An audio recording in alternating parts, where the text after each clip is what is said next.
Hi everyone, my name is Anna Markin. I'm 26 years old and I am an educational studies major here at ASU.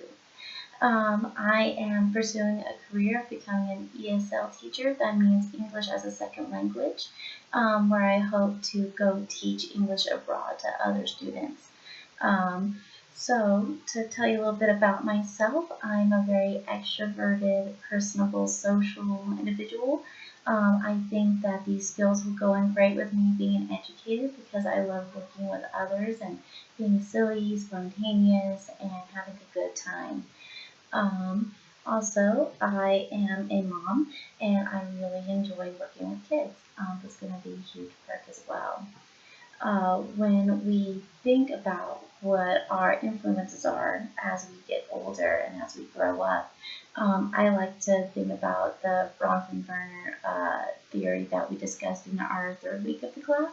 The video that we watched discussed how when we grow up, we are most influenced by the people who are in our direct small circle or micro circle, as it's called. And I would say my biggest component of my growing up was my family. I grew up in a household with two parents. We were financially well off and they supported my education and creative endeavors. So I think that that has a huge component to who I am today, what kind of person I am, and what kind of teacher I'll be as well.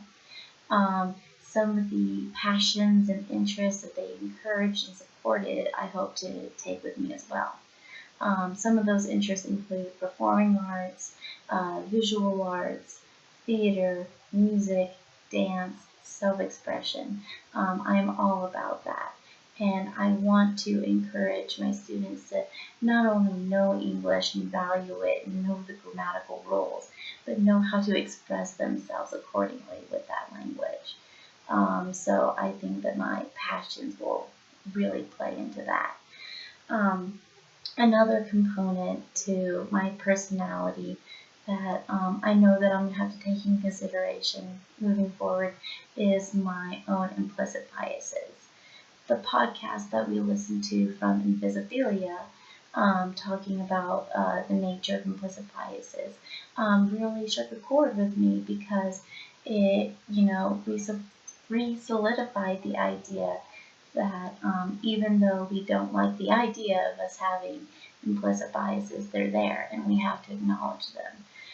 One implicit bias that I have is against men. I am naturally just a bit more wary when it comes to working with men in close quarters that I don't know. As you know, there's a lot of news stories about women who have been attacked or hurt or taken advantage of by other men. And so I'm a little bit hesitant in that sense. But I know moving forward, I have to acknowledge this implicit bias moving on because half the population are men and they deserve to have as good as an education as anyone else as well. So that's something I'll definitely need to consider moving forward. And for as to why I chose this career, I chose it because in 2015 I had the opportunity to move abroad and teach English in China. It was an awesome experience that got to incorporate a lot of my own personal interests like travel, socializing, and experiencing new things. So that was like the perfect career choice for me, and I still very much feel that way now. Moving forward, I need to get my bachelor's degree. In 2016, China changed its visa laws saying that all foreign ESL teachers have to have a bachelor's degree. So that's my next step. After that, I plan on teaching English online while my son is still young and kind of go from there.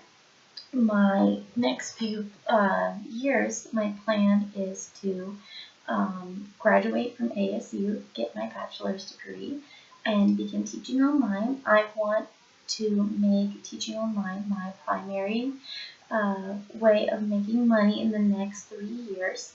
And then finally, for my 10-year goal, I want to be moving abroad, living abroad somewhere.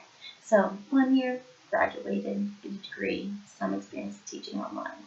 3 years, I'll be teaching English as my main source of income, and in 10 years, I hope to be living abroad, teaching English, living my dream.